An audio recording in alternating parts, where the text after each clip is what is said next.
So if you're wondering why I don't wear a respirator, it's a few reasons. One, I have a big ass mustache. Well, this is a mixture that I make at home of hairspray, coconut oil, and egg whites. No epoxy? I haven't tried that, but I have an open mind about it. And it acts as a built-in respirator. That's a typical reason why woodworkers have beards and mustaches. It's because it protects you from all of the dust. It actually works better than a respirator. For my long beard, as you can see, the N95 mask doesn't work for obvious reasons. Oh, shit. Here we go again.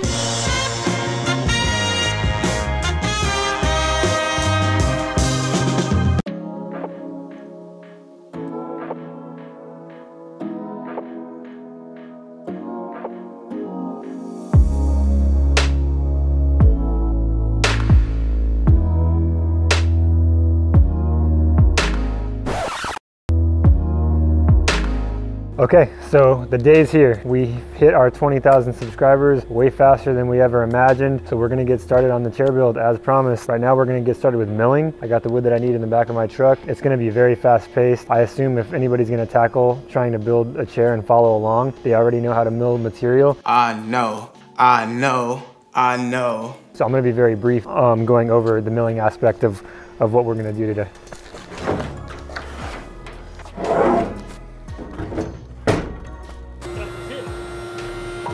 Okay, so we have the lumber here that we need for the chair. It's not a lot, 3 pieces. The first thing we should go over are the legs. The piece of wood for the legs that you need, it has to be a minimum of 8 inches wide by 60 inches in length. I happen to have a piece in my storage that is exactly 8 1/8. So we're gonna use this. First thing I needed to do was identify which section of this wood that I wanna use. Since I have a larger piece than I need, I can be a little bit choosy. So the first thing I did was I came down here. I saw that there's a big knot right here. That could look cool, but I don't want it in my chair, so I'm gonna cut it out. So that gave me my starting line. From there, I measured 60 inches over, and the only thing that I could see that might be an issue is this here. But since these are my legs, I can manipulate the leg and lay my templates however I need to dodge that, so I'm not worried about that. 60 inches was a little shy, and I had plenty more, so I gave myself about 6 more inches just so I have it. So this is gonna be my section for the rear legs. For the backrest, you only need 4/4. I only had 6/4, so I'm using 6/4 and I'm gonna mill it down to 1 inch. It's already been surfaced, so I can see already that this is a good piece. I'm not gonna have any issues with this board here, but just to keep it small, I'm cutting it here. This is the wood for my seat. Again, I see a knot here that I wanna avoid, so I'm cutting that out. That might look cool if you're making one chair and you wanna kinda embrace the defects. On some of my earlier work when I was making chairs, I would embrace the knots and put them in there, but I've made a lot of these now and my aesthetic has kind of changed to more of a clean, I like all the chairs to match, so I typically cut knots out now, but you don't have to, as long as it doesn't end up on an edge. Even if it ends up on an edge, sometimes that's even okay. So I'm starting right here and I go 72 inches this way. I don't see any issues that I'm gonna run into, so I gave myself an additional 6 inches or so, and that's where we're gonna cut it. So now we're just gonna make our cross cuts. If you're gonna ask why I'm not wearing a breather, a respiratory system, a mask or something, it's just because we're shooting a video. You guys should wear a mask, and we normally do. So let's do it.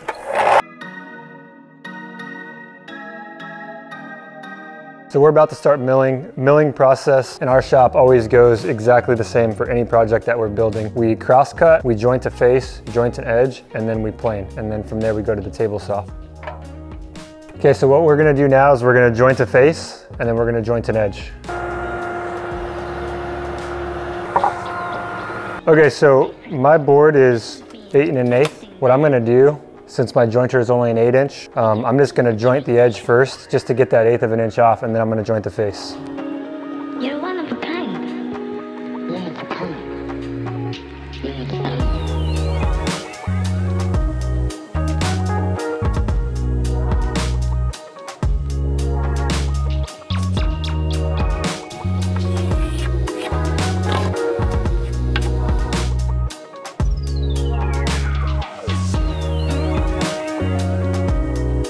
Okay, so now that these are milled down, I have the leg and the seat both milled down to 1 3/8, and then I have the backrest milled down to 1 inch. The next step from here is to cut up. We'll do all of our cross cuts to get our seat laminated together.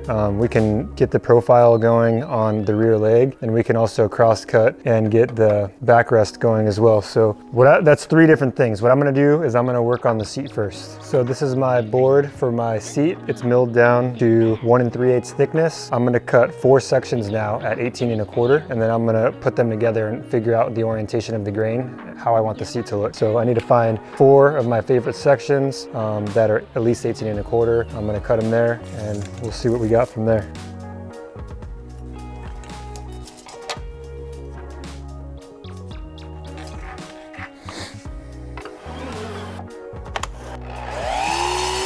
Okay, so now we're gonna cross cut 3 pieces of the 1 inch to 11 1/2 inches. I like to start with a straight line. So this is the backrest. It's the piece that I milled to 1 inch thick. I need to cross cut 3 pieces of this to 11 1/2 inches. So I'm gonna start with just getting a 90-degree cut, and then I'm gonna measure from there, 11 1/2 inches, make a cut, 11 1/2 inches, make a cut, 11 1/2 inches, make a cut. You don't have to do it that way, but I have snipe off the end of this board here, and I wanna get rid of that. So that's gonna be my dead spot. You're one of a kind.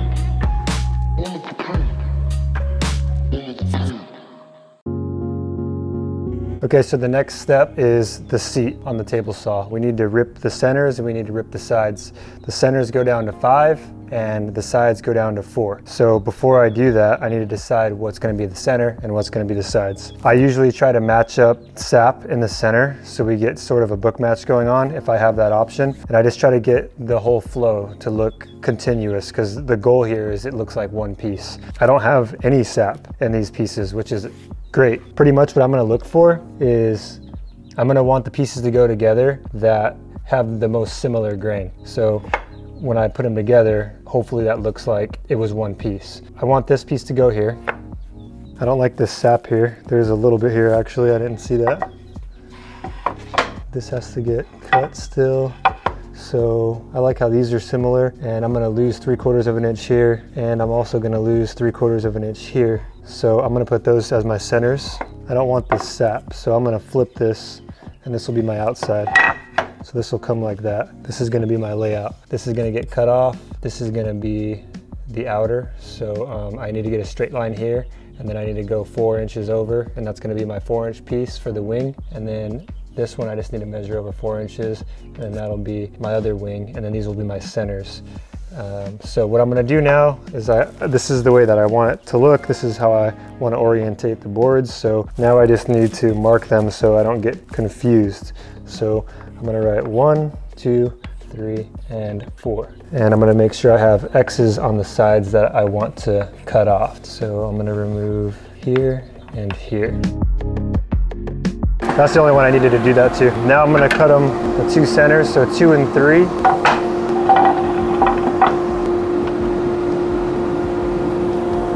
Too much going on right here.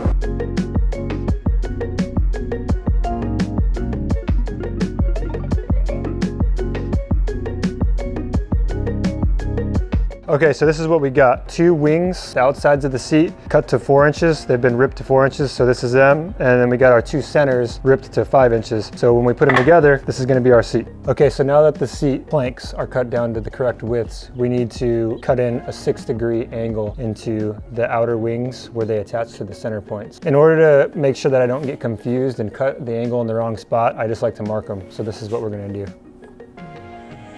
So we're gonna have angle here, angle there. This is gonna be straight. There's no angle there. But then over here, it's gonna be the same thing. Angle here, angle there. Because what's gonna happen is these are gonna fold up. These are the 3 pieces that we cut for the backrest, the 1 inch thick. We are going to rip these down now to 5 inches each. We can spend some time orienting these in the way that we want them to look. I got a dark one here. Don't really like the way the dark is with the lights, so I'm gonna play around with changing it. Looks like it's dark on both sides. These ones have some dark going on, so that's a more consistent pattern there. I really like how this grain flows into that, and this actually flows pretty well there. What we need to do is we need to rip these down to 5, and then I'm gonna check them again and make sure they still look okay together, or if I wanna make any other changes.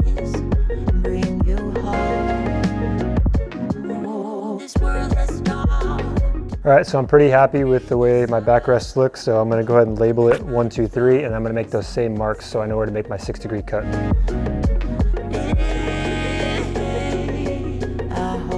All right, so now what I'm gonna do is I'm gonna set the table saw angle of the blade to 6 degrees. So what happens is I make a 6-degree cut in one of the pieces, a 6-degree cut in the other piece, and when I put them together, it equals a total of a 12-degree. And that's what I've found is the maximum comfort for the seat and the backrest.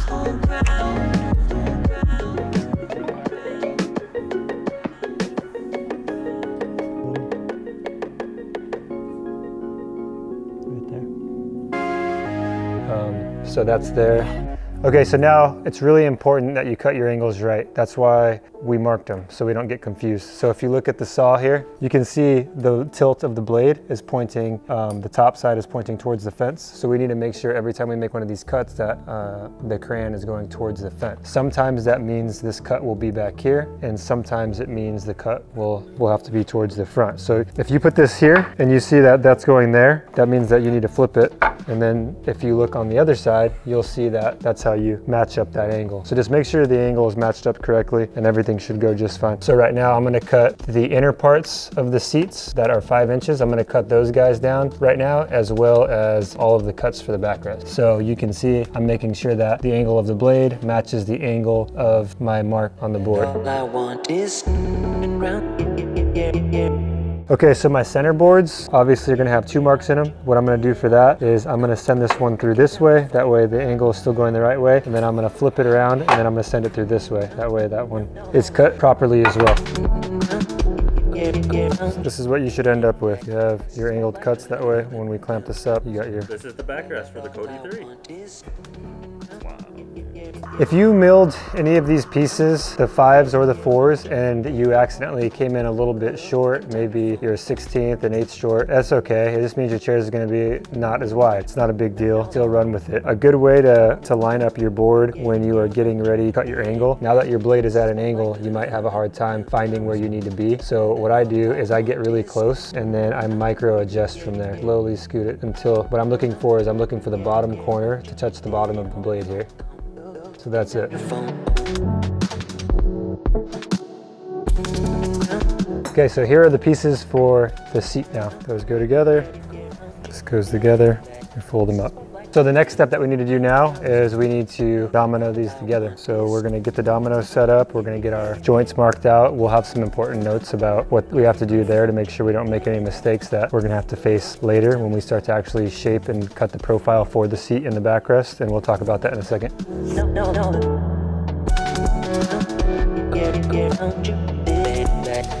Okay, so for the backrest, when you're laying out for where your dominoes are gonna go, you wanna make sure that you come up 3 inches from the top and 3 inches from the bottom to avoid, because later on we're going to be cutting the profile out of this that comes up like that, over like that, and back down. And if you put your dominoes too low, you could cut into that. I've done that before and it sucks. I actually did that when I was making a production run of 10 of these chairs, and all 10 of them I placed them too low, and all 10 of the backrests I had to remake.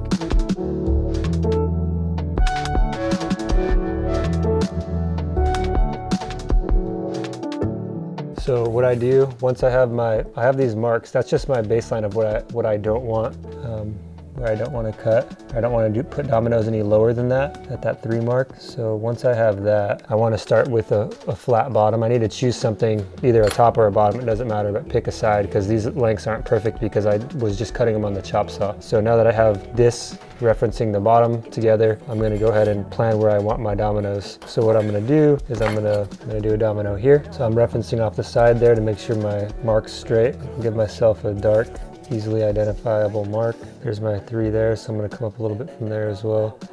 And then we're going to go here. And we'll do the same thing on the other side, making sure that I haven't come off my fence. So that's the layout for the backrest. And we're going to do the same for the seat.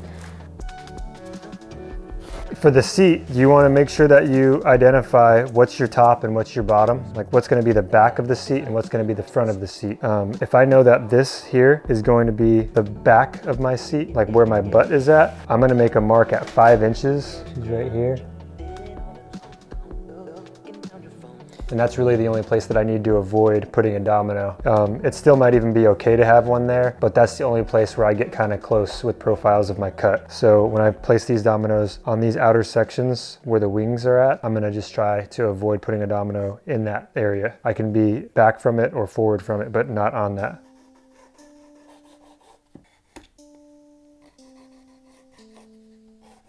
One more thing I should probably mention is you are going to trim a little bit off of the back and off of the front. So don't put your dominoes too close to an edge because you might cut into it. Now I have to make my domino marks for the center. So for these ones, I can't quite reach from the side there, and I don't want to just put a piece here and try to square it up randomly.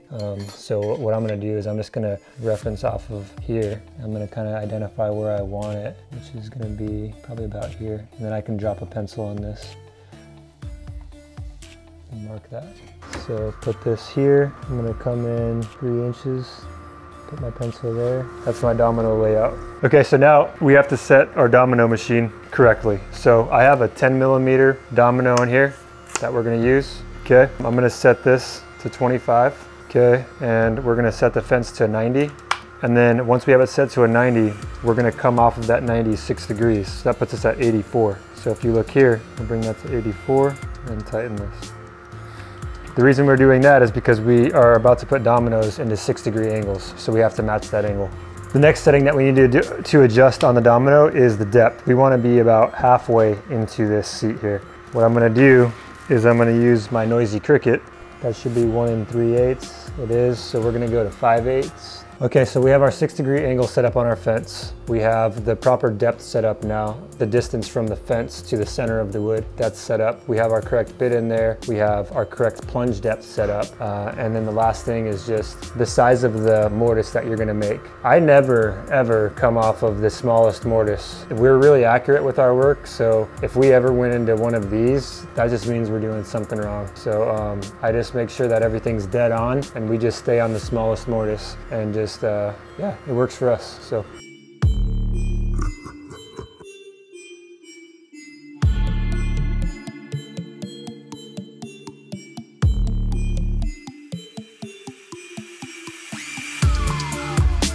okay, one thing that I need to make sure I mention, don't forget when you're making your dominoes in these, you have your dominoes set to 6 degrees right now. So really the only thing that you should be dominoing are these ones, these ones, these ones, and these ones. This is a 90-degree cut. You don't want to accidentally plunge in a 6-degree angled mortise into these 2 and 3. So, so you remember that those guys, you need to change the angle before you mortise those two. Okay, so now that I have all my 6-degree mortises done, I'm gonna set the fence back to 90. So we're gonna loosen this, pull that back down till it clicks. It's a shear lock. And now I'm gonna do these last 2 mortises in number 2 and 3. Okay, so before you start plunging into your backrest, you have to readjust the depth setting, not the plunge depth, but the depth of your cut or the height of your cut, because these are 1 inch, not 1 3/8. So we are going to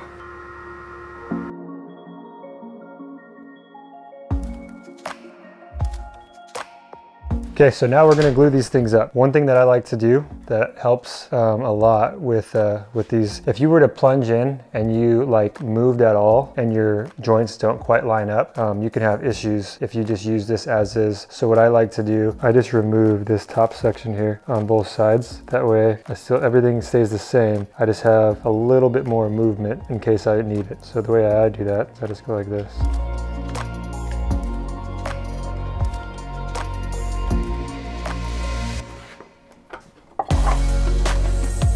If you're a psycho like I am. You like Huey Lewis on the news? They're okay. Their early work was a little too new wave for my taste. But when Sports came out in '83, I think they really came into their own, commercially and artistically. You don't have to dry fit these. Just trust that you did it right and go for it. If you messed up and it doesn't line up, you just do better next time.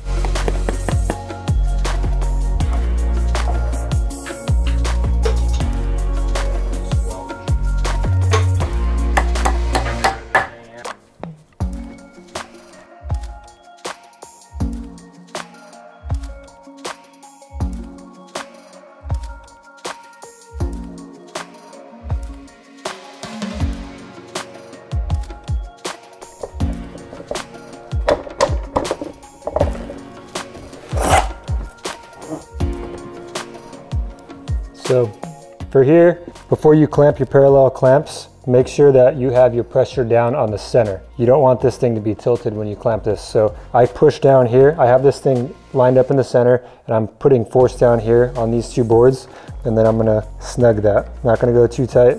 And I'm gonna do the same thing on the outsides. Come out to the edge. Make sure you're parallel with your clamp and you're not at an angle or crooked. And then apply pressure down on these boards here like that and tighten up. Pressure down and tighten the clamp. Same thing here. We're gonna apply pressure here. Okay, so what I'm seeing is some of my lines shifted. So I'm gonna address that now. I'm gonna grab one of these quick clamps. Before I fully tighten those parallel clamps down, I'm gonna get this.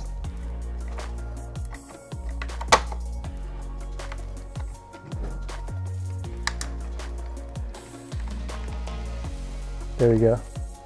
Now my lines are lined back up. Center one looks good. This one needs an adjustment. So I'm gonna kind of cock that over, quick clamp this in, and you'll watch my line up. Okay. There, now we're good.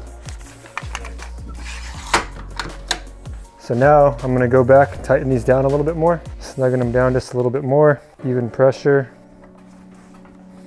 Collignon had the second pass blocked as well. This one back into the goal area.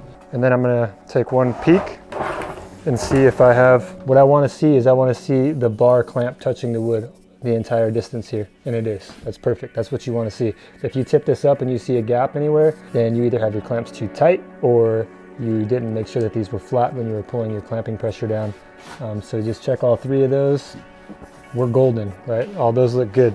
So since that all looks good, what I'm gonna do is I'm gonna lay this back down. I'm gonna tighten these a little bit more. Fred's been dangerous back here. Okay, now I'm gonna check it again. We're golden, so this one's done. So now we're gonna set this down to the side. Yeah, these are the best. Besties.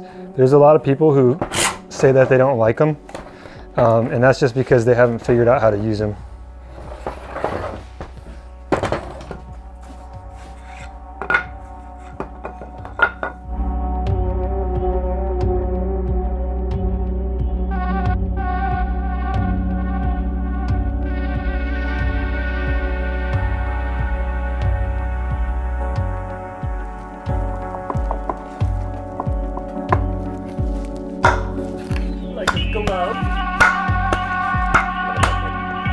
It's getting on the surface.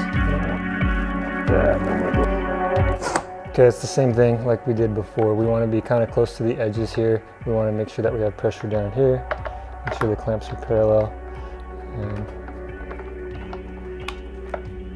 snug that up.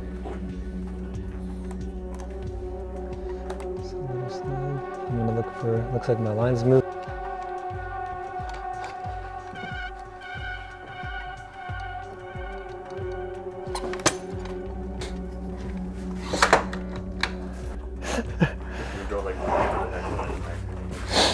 So we're looking again. You can see we don't have any light shining through there. Not any light shining through there. So that means we're good. So I'm gonna snug these up a little bit more. These are good. All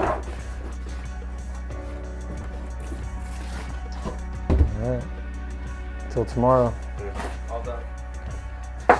Okay, so usually I get a little bit further in day one, but explaining everything to the camera and making sure that was gonna be easy for you guys to follow along, that's as far as we got today. So we'll pick this up another day and start working on the profile for the rear legs, the profile for the front legs. We'll talk about a few different ways that you can do that depending on what kind of equipment you have. And we'll also probably cut the profiles in the seats and the backrest. So that's it. Thank you for watching. All right, and also guys, something that I wanted to talk to you about is I buy a lot of my stuff through Amazon, a ton of it. And a lot of people ask me where I get it, where I get my things. And to make things easier for you, I've created some links that you can get to in our description. click on those links. If you use those links to purchase whatever it is that you need, if I have that link in there, it also helps us out as well. So please use the links if you need any of those products. These are products that I actually use, and I only put things on there that I've actually purchased before. So if I didn't use them or didn't like them, they won't be on the list. Use them if you need them, and it will help us out if you make sure you use that link for your purchase.